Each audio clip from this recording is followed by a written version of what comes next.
ao Criador, que é o nosso Deus. A árvore balança, balança, balança. A árvore balança, louvando ao nosso Deus. Bom, essas árvores, elas conversavam entre si.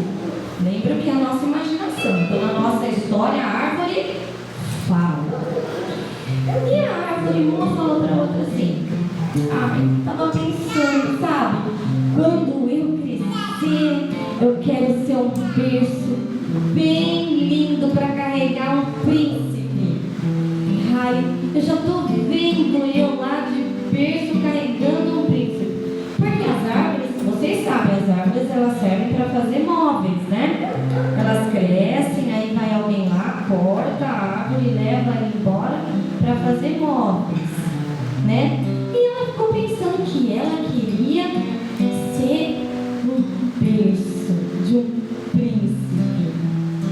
Bom, o tempo passou e as árvores cresceram. E um dia, um lenhador foi até aquela floresta com o seu machado e cortou aquela árvore e levou a árvore embora. Mas vocês não imaginam a decepção daquela árvore. Sabe onde que ela foi parar? Ela foi parar num estábulo, lá em Belém, um estábulo. E ela virou uma manjedoura, que era onde os animais ficavam comendo. E a árvore ficou decepcionada e pensou assim: puxa vida, eu queria ser um berço de um príncipe. Ai, eu estou aqui nesse estábulo sujo e os animais ficam comendo em mim. Ah, que tristeza. Mas o que a árvore não sabia é que os planos de Deus são muito maiores do que a gente pode imaginar. E numa noite linda de céu estrelado, apareceu naquela manjedoura um casal, José e Maria. Eles entraram naquela manjedoura e ali naquela noite especial aconteceu uma grande maravilha. Um bebê nasceu naquela manjedoura. Imagina, naquele estábulo, desculpa. Imagina, aquela manjedoura ficou espantada, porque agora ela estava servindo para ser, sabe o quê? Um berço de um bebê. E não era qualquer bebê, não. Ai, tinha ovelha lá também. Mas era, olha lá. Quem será que era aquele bebê? Jesus, o menino Jesus. Será que aquela manjedoura virou um berço de um príncipe? Sim, o príncipe, o rei do universo, que veio a este mundo para nos salvar, que veio a este mundo. E aquela manjedoura, naquela noite, ela pensou: puxa, eu estava querendo ser um berço, mas eu tive um privilégio muito mais importante. De repente, ali naquele estábulo começou a aparecer magos que vieram trazer presentes. Uma estrela linda no céu iluminava. Os pastores vieram adorar. E aquela noite foi maravilhosa. E aquela manjedoura entendeu que os planos de Deus são maiores do que os nossos. Bom, o tempo passou e tinham ficado quantas árvores lá na floresta? Quem se lembra? 2, porque uma já tinha sido cortada, né? 2, e agora foi um outro lenhador lá. Olha lá, foi um lenhador lá e cortou a árvore que estava lá, fazendo o quê? A árvore balança, balança. Todo mundo comigo. Balança, a árvore balança, mostrando o amor de Deus. Mas ele cortou a segunda árvore.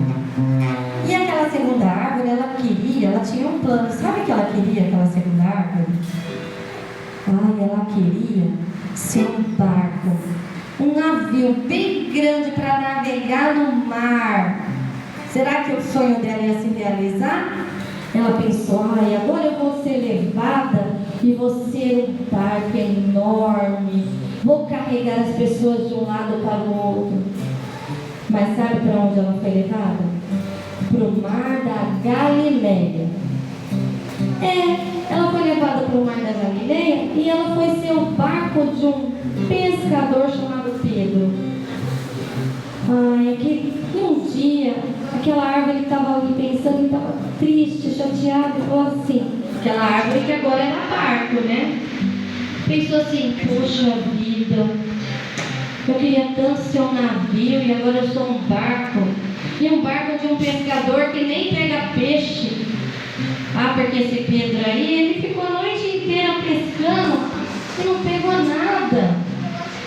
Mas você não sabe o que aconteceu. E uma noite, apareceu ali, na praia, no mar da Galileia, um homem muito especial chamado Jesus. Aquele homem, ele tinha pregado para muita gente a noite toda. E ele usou o barco. Ele usou o barco, e lá no barco, ele entrou no barco e ele falava a multidões. E aquele homem especial chamado Jesus, ele disse assim para Pedro, que era o dono do barco: olha, Pedro, vamos lá para o meio do mar e você vai jogar as suas redes. O barco ouviu aquilo, né? Porque na nossa história o barco pode ouvir, pode, né? Aí ele falou assim: Jesus não sabe de nada, Pedro é ruim de pesca. Mas Pedro obedeceu. Levou o barco para o meio do mar e jogou a sua rede. E de repente, crianças, vocês não imaginam o que aconteceu. Era tanto peixe, mas tanto peixe que Pedro pescou, que o barco começou a tremer. Mas não era de medo, não. Era de emoção, de ver o milagre que estava acontecendo ali. Sabe? Aquele pescador, ele se tornou um discípulo daquele homem. Um discípulo de Jesus. Aquele barco percebeu aquele dia que os planos de Deus são maiores do que os nossos, porque ele pode perceber o quê? Um grande milagre. Ele ficou tão emocionado porque ele pôde perceber que ele não carregava uma pessoa comum, mas ele carregava o Filho de Deus, que podia fazer milagres. E o barco percebeu que os planos de Deus são melhores do que os nossos. Sabe? Eu estou vendo bastante crianças aqui que eu tenho certeza que tem sonhos e muitos planos, não é verdade? Tem um que quer ser professora. Tem alguém que quer ser professora? Lá. Tem um que quer ser jogador de futebol. Quem quer ser jogador de futebol? Pode não ter aqui, mas lá. Tem gente que quer ser enfermeira. Tem alguém que quer... lá, viu? Veterinário, não é? Deve ter alguém que quer ser veterinário, tá vendo? Então, todo mundo tem sonho para quando crescer. Mas vocês vão perceber que Deus tem planos maravilhosos para a vida de vocês. Lá em Efésios, na Bíblia, na Palavra de Deus, em Efésios 3:20, diz um versículo que fala assim, tem um versículo que fala assim: ora, aquele que é poderoso para fazer infinitamente mais do que tudo que pedimos ou pensamos, conforme o seu poder que opera em nós. Deus tem um grande plano para a vida, não só das crianças, mas de todos nós. Porque mesmo adultos nós fazemos planos, não é verdade? Mas Deus sabe o que Ele quer para nós e sempre é o melhor que Deus tem para nós. Mas voltando à nossa história, tinha ficado uma última árvore lá no meio do bosque. E ela estava lá fazendo o quê? Louvando ao Senhor. A árvore balança, balança, balança.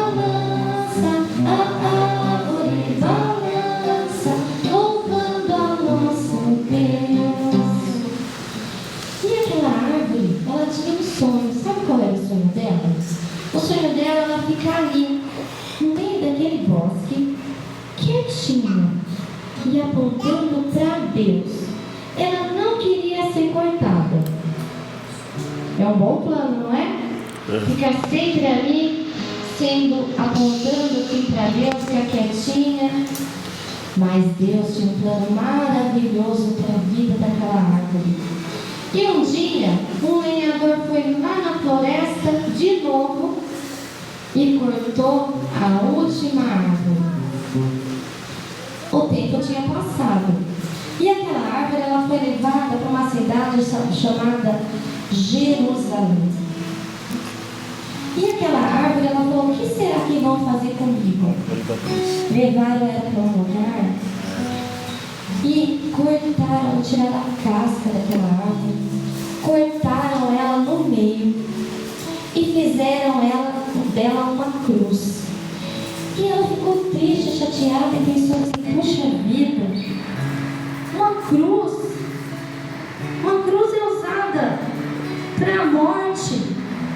Eu vou ter minha vida de árvore usada para a morte. Não era o que eu queria. Eu queria ser usada para ficar louvando ao Criador lá no bosque. Mas sabe, crianças, ela não sabia que os planos de Deus são muito maiores do que os nossos. E aquela cruz, ela foi usada por um homem chamado Jesus, o qual nós já vimos nessa história. Ela foi usada por ele, por vontade própria. Jesus, ele foi levado até a cruz. Ele foi preso naquela cruz, foi pregado com pregos, teve as suas mãos perfuradas, né? Mas quando ele estava lá, naquele momento de sofrimento, aquela cruz percebeu o quanto aquele homem estava levando sobre ele o pecado do mundo todo. E aquela cruz percebeu que ela estava fazendo parte de um plano muito maior. E que ali não era o final, mas era o começo.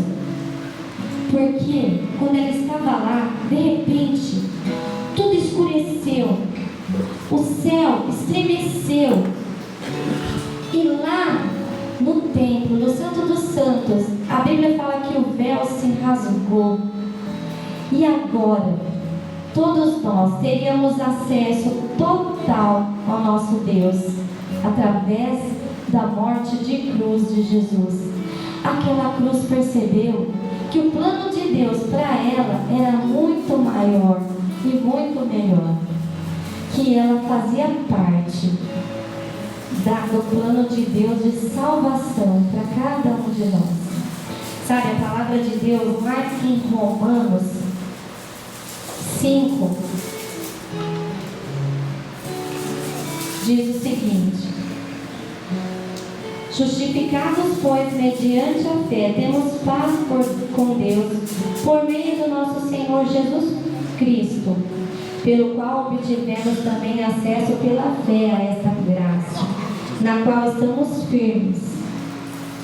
E nós gloriamos na esperança da glória de Deus.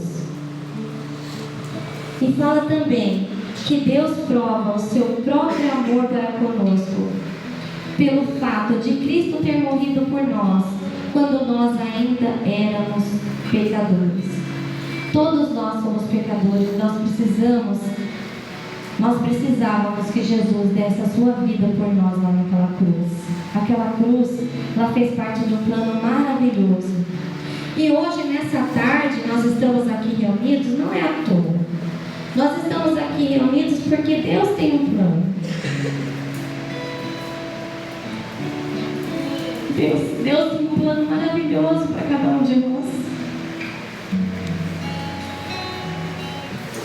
Eu me emociono porque eu faço parte. E você também pode fazer parte. É só nessa tarde você, criança, saber que você está aqui não é à toa. Porque Deus tinha um plano para que você ouvisse essa história. E se você não entregou ainda sua vida para Jesus, você pode fazer isso. Nessa tarde, Jesus quer entrar no seu coração. Jesus quer fazer parte da sua vida. Deus tem um plano maravilhoso para você. Ele já tinha esse plano quando você estava na barriga da sua mãe. Porque Ele deu seu Filho Jesus por você. Mas Jesus, Ele não ficou morto. Você não precisa ficar triste. Sabe por quê? Jesus ressuscitou no terceiro dia. Jesus é o Filho de Deus. E hoje, Ele está lá no céu. A palavra de Deus diz que Ele faz moradas para nós. E Ele nos espera um dia lá com Ele. Você quer fazer parte disso? É só você orar. É só você pedir para que Ele venha entrar no seu coração. Neste momento eu queria que você fechasse os seus olhos. E eu vou fazer uma oração. E se você não entregou ainda a sua vida para o Senhor Jesus, eu gostaria que você fizesse isso agora. E você que já entregou a sua vida para Jesus, eu quero que você entregue seus planos para Jesus. Porque Ele tem grandes coisas para você. Ele tem grandes coisas para nós. Ele quer usar a sua vida. Não importa a sua idade, Ele quer usar a sua vida para a honra e glória dEle. Eu vou orar com você. Pai querido, Pai de amor, eu quero te agradecer pelo teu maravilhoso plano, porque o Senhor é um Deus tremendo na nossa vida. Eu quero te pedir e colocar a vida de cada criança aqui no teu altar. Te pedir, Senhor, que o Senhor faça com que a sua palavra penetre em seus corações. E agora eu vou fazer uma oração. Se você quiser, você pode repetir comigo. Senhor Deus, eu quero te pedir que o Senhor venha entrar no meu coração. Que o Senhor tire todo o mal, todo o pecado da minha vida. Que o Senhor transforme a minha vida. Que os seus planos para a minha vida, Senhor Jesus, possa ser bênção, ser usado por Ti. Que eu possa ser instrumento em Suas mãos. Limpa, Senhor, o meu pecado e me faça novo. Obrigado por me amar, mesmo sendo pecador. Em nome de Jesus, eu oro e eu agradeço. Amém. Amém. Se hoje você pediu para Jesus entrar no seu coração, pode confiar que Ele vai fazer o melhor na sua vida. Deus abençoe.